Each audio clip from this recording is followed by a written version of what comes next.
Hey guys, it's Dave back here with another video, and today I'm with Kevin Payne. He's a licensed skydiver with multiple sclerosis. He's also a motivational speaker. He's written several articles. He's also overcome adversity in his life, and I'm excited to learn about him and his journey. So welcome, Kevin. Well, thank you so much, David, for having me here. I'm delighted.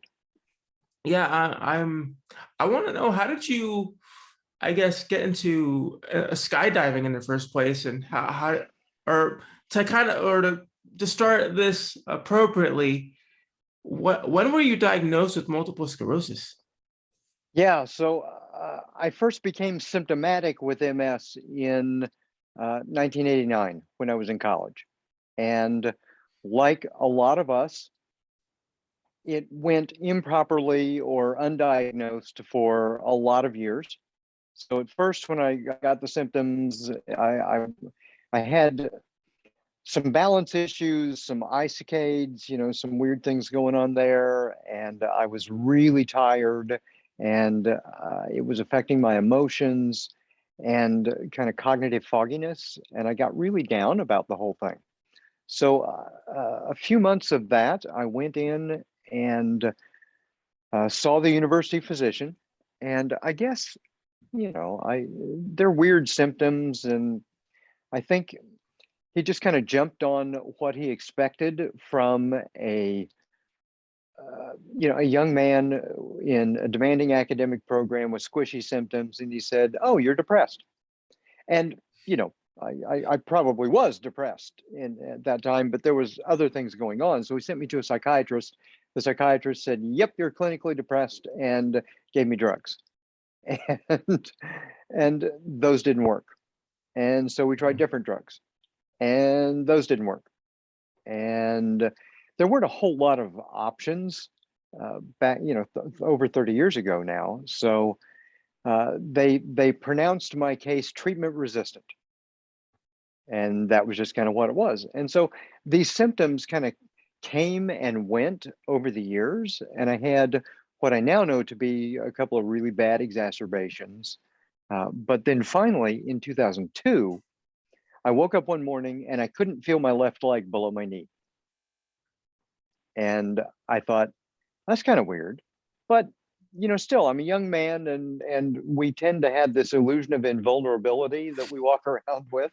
So I Yes, we thought, do. you know, yeah, maybe I pinched my nerve lifting weights the day before, and so I didn't really think a lot about it. And a little while later, it went away, and it was kind of normal. And then I couldn't feel my leg again. And then it came and it went, it came and it went. And then I couldn't feel other body parts. And then finally one morning I woke up and I could feel my right arm and my head, but the rest of my body was gone. And at that point, my then wife said, "You are getting this looked at." So I did. And then I went through a comedy of medical errors and testing. And at one point they said, "You will be relieved to know that this is not multiple sclerosis." And then they got some better tests because MRIs didn't have the kind of resolution that they have now. And so we had a new MRI in the area with better resolution. They sent me in, and after that, I there's one of those things where I'm doing a follow-up meeting with my neurologist, because by this time I had a neurologist, and we still didn't have a diagnosis. And he'd already said it's not MS. And he said, "We'll give you this new MRI. And if there's anything that you need to know about, my office will call you. Otherwise, come back in 3 months." So I came back in 3 months because I hadn't heard anything.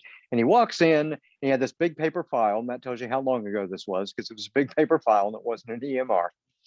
And he sat down, he said hi, and he started flipping through the pages. And then he stopped. And he did this wild-eyed double take at my file. And you never want your neurologist to do a wild-eyed double take at your file. No, that is the worst thing you want to happen Yeah, with anything. yeah, exactly. So he looked at me, and his eyes were kind of wide. He said, "Excuse me, I've got to go check something." And he rushed out of the room. And I'm just left there waiting. And so like 5 minutes later, longest 5 minutes of my life, he came back in and he sat down and he kind of looked defeated and he slumped in his chair and he said, "I'm so sorry." Now you never want your neurologist to do that either. My office should have called. There's no doubt that it's MS, because under the better resolution, they could tell that there were lots and lots of lesions all through my brain and spinal cord. And he said it's been there for a long time. So that's how I finally got Wow. diagnosed. And you know, it's kind of like getting punched in the gut when you get a diagnosis like that. But on the other hand, it's sort of relieving because now you've got an answer for all the weirdness that you've been dealing with. I can imagine you felt all sorts of emotion. Like, I'm pretty sure you felt relieved that you found out your diagnosis, but at the same Mhm. time, you're probably scared and nervous that your life was about to change and your path just took a totally different direction from what you had before. Yeah, and I mean, you know this well. When you live with a diagnosis that's never going to go away, suddenly you have to adjust everything in your life from what most people would consider normal.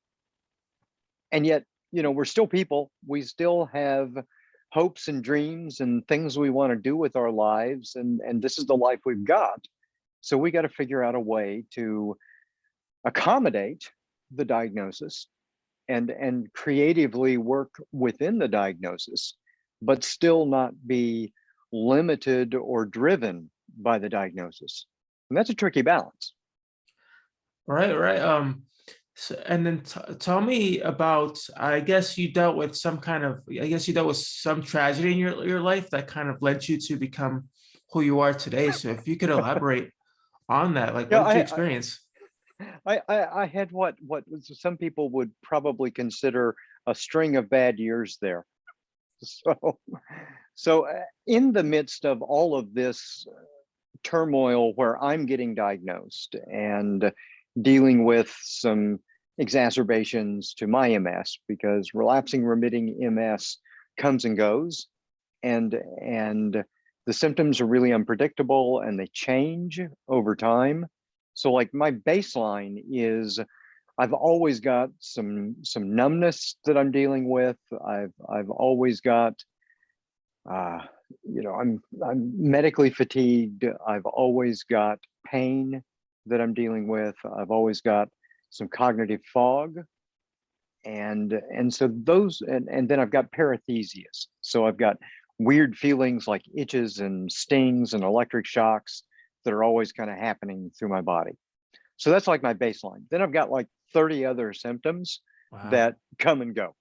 and and so every day I get to wake up and kind of take stock of my body and brain and say, okay, what do I have to deal with today?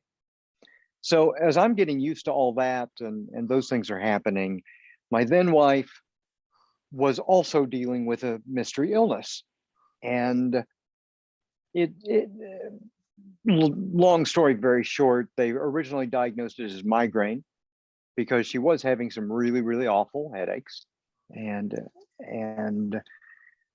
none of the medications they tried helped those headaches. Then her blood pressure started going out of control. She started having hallucinations, aphasias, you know, lots and Wow. lots and lots of weird symptoms. And finally, one day we ended up in the ER and her blood pressure was borderline lethal. And so they kept her and ran lots of tests and finally got her blood pressure under control with a dose of medication that was for a male twice her size. And we left the hospital 5 days later with a with an appointment for a urological oncologist 2 days before Christmas or a day before Christmas that year. So that's you when you get the oncology you know appointment that's always sobering. So long story short, it turned out that it was a very late stage 3 chromophobe renal cell carcinoma, hormone secreting. Wow. So she, and they did the surgery. And this was a really sobering meeting to have, by the way, because we went in the day before Christmas, and the oncologist came in. He like whizzed into the room, no hello, no social niceties, nothing. Looked her straight in the eye and said, "It's a pretty bad cancer." And he said, "If it weren't for the holiday, we would check you in right now and I would take your kidney. As it is," and this is a direct quote, he said, "I will give you the weekend to have Christmas with your children and set your affairs in order. Oh my gosh. Yeah. And then Monday morning, you're going to be here and we're going to take your kidney." So it was supposed to be a 5-hour surgery, a 3-hour surgery. It ended up being like 5.5 hours. And they did the biopsy afterward, and they said your kidney's 9.3 centimeters, the tumor's 8.8. It's a very late stage 3. It's been in your body growing for 14 years. And if we wouldn't have gotten it now, you wouldn't have made it to Valentine's Day. So Wow. we're going through all of this turmoil during this time, and I'm trying to get, my condition manageable in some way. And we've got a family of 4, and I'm the only income. I'm a professor at this time, and because I spent 15 years as a professor, and I had wanted to make a jump from being a professor to being a tech entrepreneur, because I had this idea from my research about this technology that I wanted to get out into the world. So I couldn't at this time because the United States didn't have a public health care option.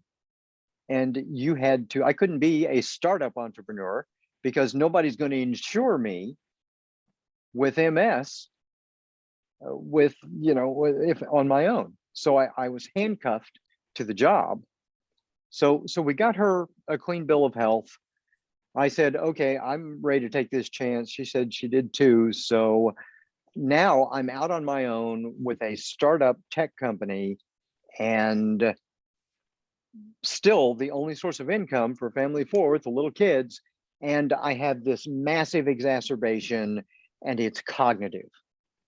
So I suddenly can't think in the ways that I need to think to bring a new technology into the world, and everything exploded. So the company exploded, my life exploded, my family exploded, all of that. My then wife and kids decided that I was more trouble than I was worth, and left. And so, and they're not bad people. They were overwhelmed, and it was, really awful to deal with. I can't get away from this. They could, and they just decided to. So I'm really hitting bottom at this point. And my family has exploded, my health has exploded, my career has exploded. And then my son was the last one to leave. And 3 weeks after he left, my dog, you've seen my Akita kind of wandering behind me Yeah, I as we've see. been talking. He's making a guest appearance today. Yeah. He's my third Akita over the last 30 years. And my previous Akita, Nemo, uh, 3 weeks after my son left, he got bloat, which I don't know if anybody has big dogs, but big dogs are sometimes susceptible to bloat. Their stomach detaches from their lining and their intestines all twist up inside. Ooh. And it's a really ugly, awful, painful way to go. And this happened on a late Sunday night, and I'm rushing him to the dog ER, and they do everything they can, and he died right there in front of me. So that's like, the last thing I was hanging on to was my dog, and that was it. And then 3 days after that, here's funny. It's a massive rainstorm. My storage room at the back of the house is flooding. I'm outside trying to get the water out, and lightning strikes a tree 40 yards away from me, blinds me, deafens me. I mean, I felt the whole thing. So I felt like Job. I felt like, this is it. There's nothing good in my life. I can't see a path from where I am now to any kind of life I want to live. And I was on the verge of giving up on everything. Wow, that is, I gotta say, I have no words for what you've overcome. It's incredible that you're still here today and you're so strong. And I know that I guess in 2019, you decided to take hold of your life and reclaim it. Yeah, And you decided yeah. to become a skydiver. And Hmm. you've done like, what is it, 320 jumps already so far? 600. Yeah, 600. Okay. yeah. Hmm. 600 jumps. Yeah, So yeah. what, I guess what motivated you to kind of pursue skydiving was Well, that first because you of wanted to all, change? first of all, it was a childhood dream. I from the time I was a little kid, I wanted to be a skydiver. And in the 90s, when I was working on my doctorate, I started the training, and I got a handful of jumps in, and life got in the way. I couldn't do both at the same time because it really takes a lot of time and effort and dedication to become a skydiver. It's not a hobby, it's a lifestyle choice. And so I finished my doctorate. I got then came family and kids and career, and it just kind of got pushed down the road. And then finally my health took a turn, and so there was one incident, and I talk about it in the book, where I find myself paralyzed with an exacerbation in my front lawn. I passed out, and I kind of came to, and I'm looking up at a beautiful blue sky, thinking, "Gosh, this would be a lovely day to skydive." And then I laugh because I'm like, I'm paralyzed here on the ground. I'm never going to skydive again. And so I gave up on that. So flash forward a few more years, I'd gone through all of this awful stuff. My son, who was a teenager at the time, one day looked at me and said, "Dad, you really suck at doing things for yourself." And, on the one hand, that's a funny, cheeky thing for a teenager to say. But on the other Yeah. hand, it was kind of soul crushing because Hmm. no dad ever wants to hear that Yeah. from their child. But I knew he was right, because it had been, I had allowed myself to get so tied up in supporting my former wife and the kids and keeping a roof over our heads and doing all that stuff, and then getting lost in my illness, that I had I had stopped doing things for myself.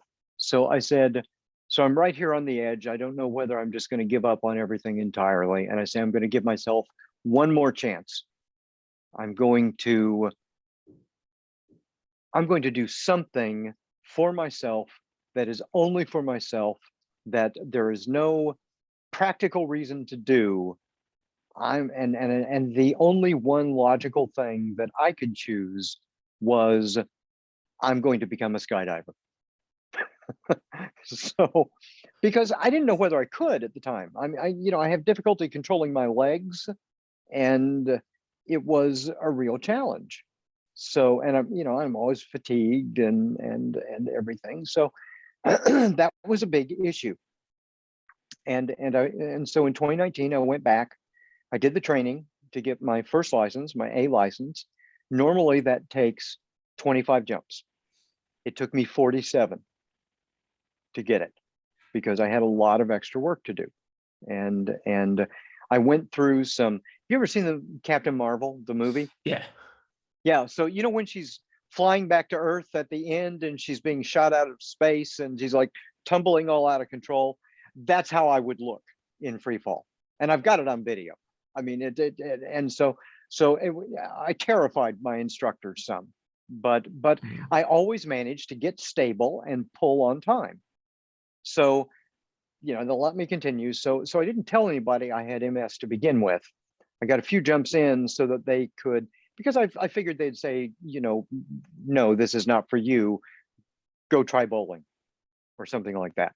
And I didn't want that. So I had to demonstrate to them, because I'd had, jumps before. I'd had 13 jumps before I came back. And so I knew what to expect. And I had to demonstrate to them that I could be safe. So then after that, I told them, and they're like, dude. So so everybody rallied behind me. You know, skydivers are really close knit because you're doing something where you're facing death together, and we call ourselves Sky Family. And so they really got behind me. And that in 2019, I got my A license, I got my B license, I logged about 140 jumps. In 2020, I said, I'm going to set myself a more serious challenge. I'm going to become a legit skydiver. And what that means is getting beyond 500 jumps, because 500 jumps is where you're eligible for all the licensing in the sport. You can get professional ratings. And so for me, that meant I was going to have to jump better than one a day for the entire year. So that's what I did. I logged 370 jumps in 2020. And for me, this was also not just about reclaiming a childhood dream. See, the first thing that they tell you when you're diagnosed with MS is avoid stress. Now, I think that's stupid because life is stressful. And many of the good things that we care about in life are inherently stressful. There is good stress and bad stress, eustress and distress. And if you pull yourself back from any kind of stress, then you miss those wonderful, beautiful human experiences that we all want to have. So I just want to choke the living snot out of every medical professional that gives that advice. It's about learning to reframe stress. So skydiving, every time you skydive, your stress response is dialed up to 11. And you have to learn to reframe it, because it is a fearful thing to jump out of a plane. And you have to learn to reframe it as a challenge. And that's what I was doing. I was dialing my stress response off the charts every single day and recovering it, because I was learning how to face fear and distress, because the thing I fear most is my own body. And I can't get away from that. So I had to learn to feel competent and in control in my own body. I had to learn that even with my wonky system, I can put myself on the edge of death and save myself every single time. So yeah, I'm a little dense, and most people probably shouldn't require that level of extreme immersion therapy, but that's what worked for me.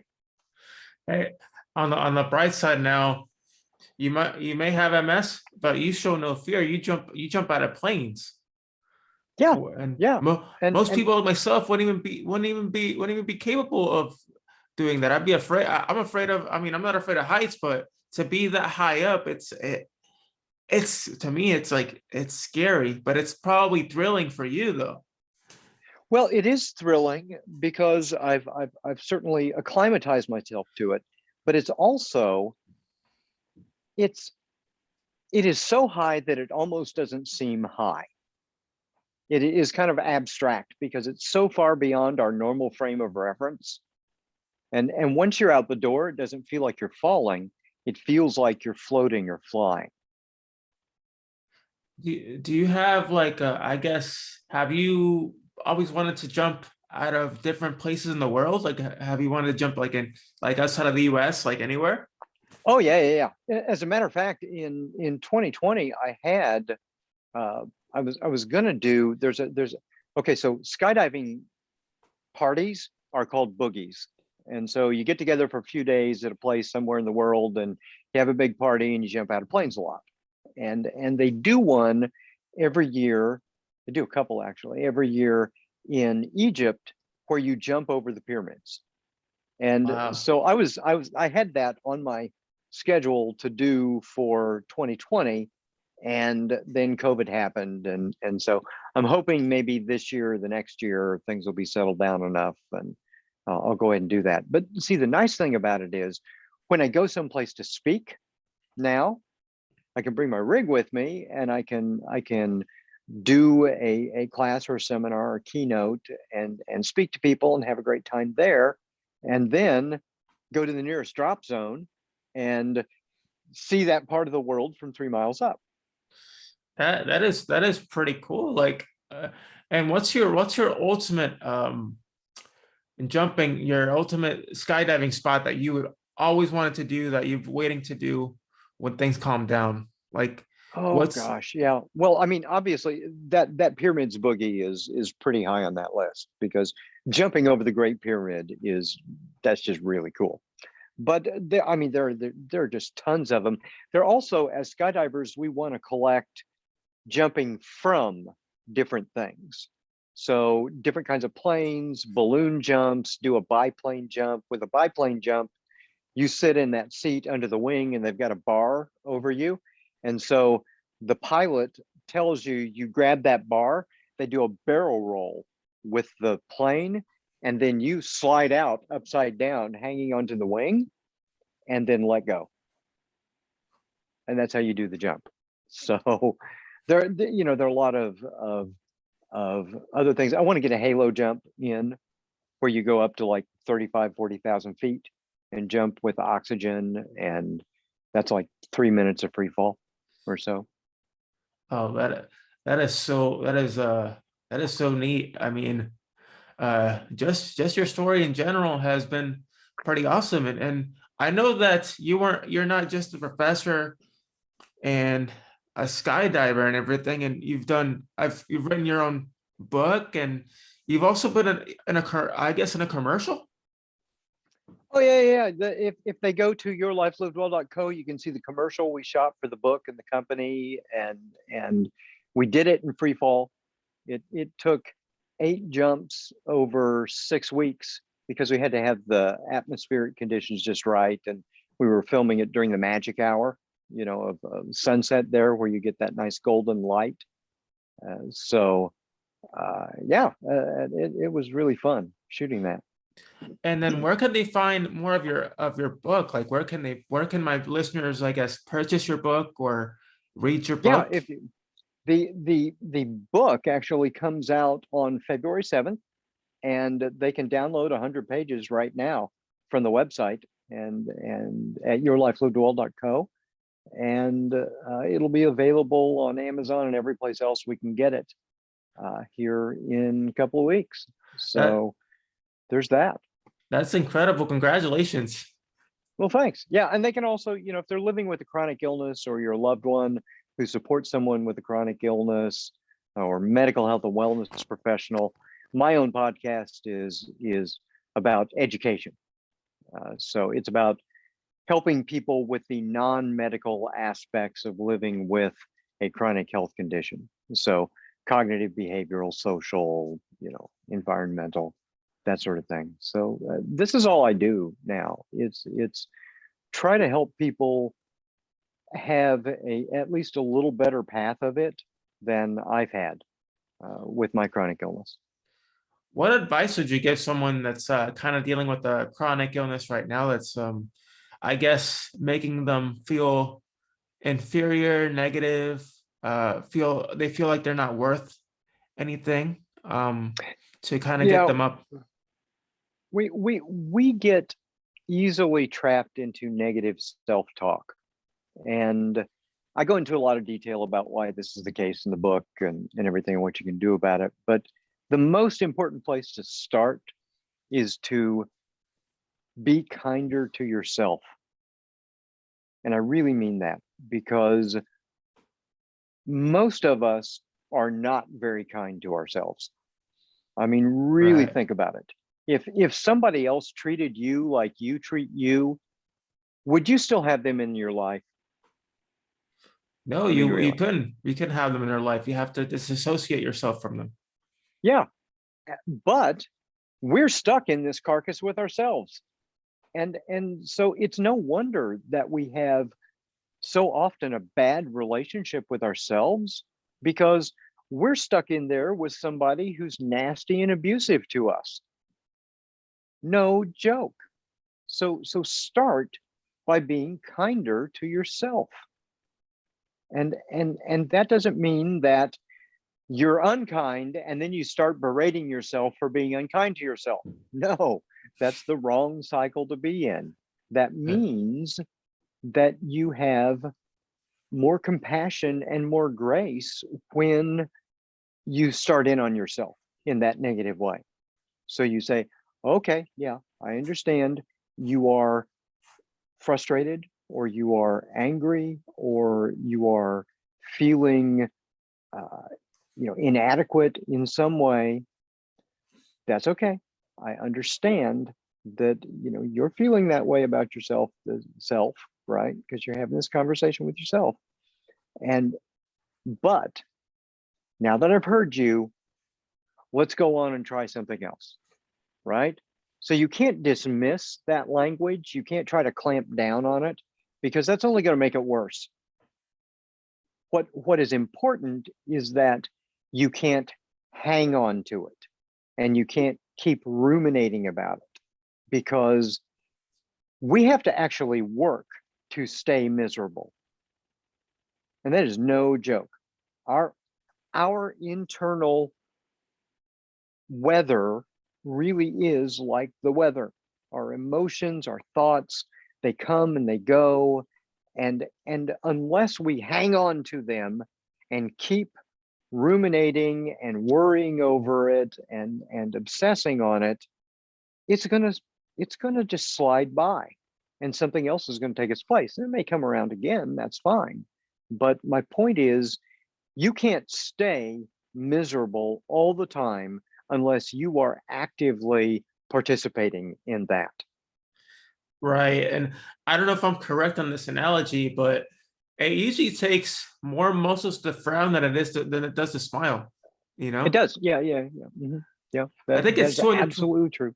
I think it's 200 muscles for you to frown, Hmm. and I don't know how many it is to smile, but it's Gosh, it's 60 or 80, something like like that. 60 or 80, Yeah, something like that. Yeah. yeah. But it's incredible how, you know, our emotions can become so complex, but sometimes it just starts with you, how you perceive things. Yeah, I mean, all of us experience the world through our own perspective. And most of our perspective isn't the actual empirical, externally visible world that we all share. It's all the stuff from our experience and our enculturation and all that stuff that we put on it. So you don't just see an object. That object triggers feelings and experiences and hopes and memories and all that stuff. And you're seeing all those things. So you don't just see yourself, you see your expectations and your hopes and your dreams, and you may feel like those are being thwarted right now. You may feel like you're not making any progress in those directions, and that's where you've got to step back, become kinder, but also become more humble.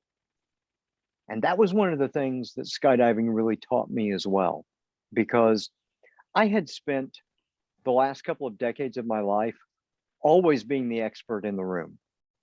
I was always the professor. I was always the consultant that was brought in to, give answers, right?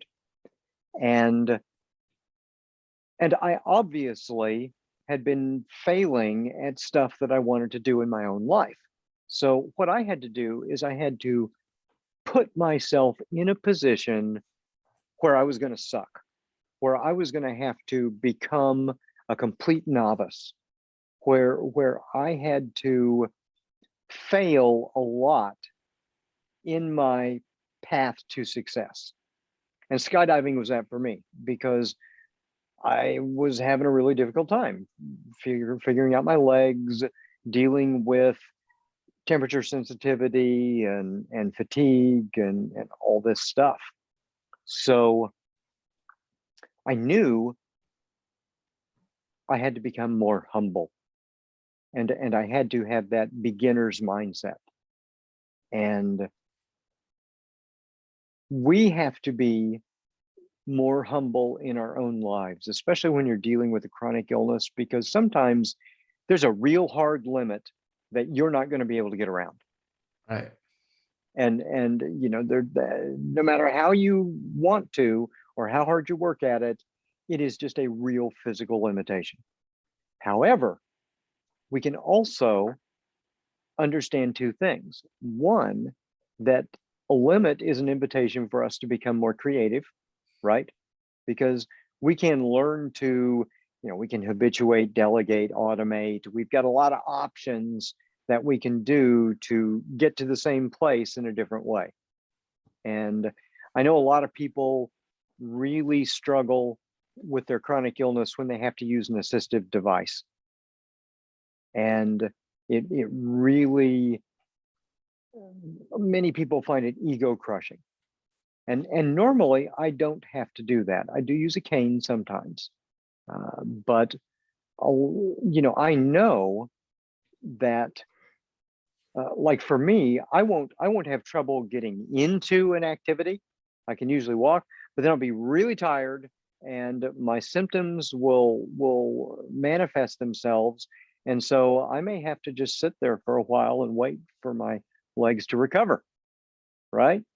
And people are wondering, and occasionally people will be, why is he sitting there? Because I look like a, you know, I'm a relatively youthful 52, and they're like, why is this guy sitting when other people could be sitting? And it's like, well, dude, my legs aren't working. I have no choice but sitting at this point. And so, you know, it's difficult, but I try to schedule my life so that I know I'm going to be trying to do this thing when I've got more of my physical capacity and not less.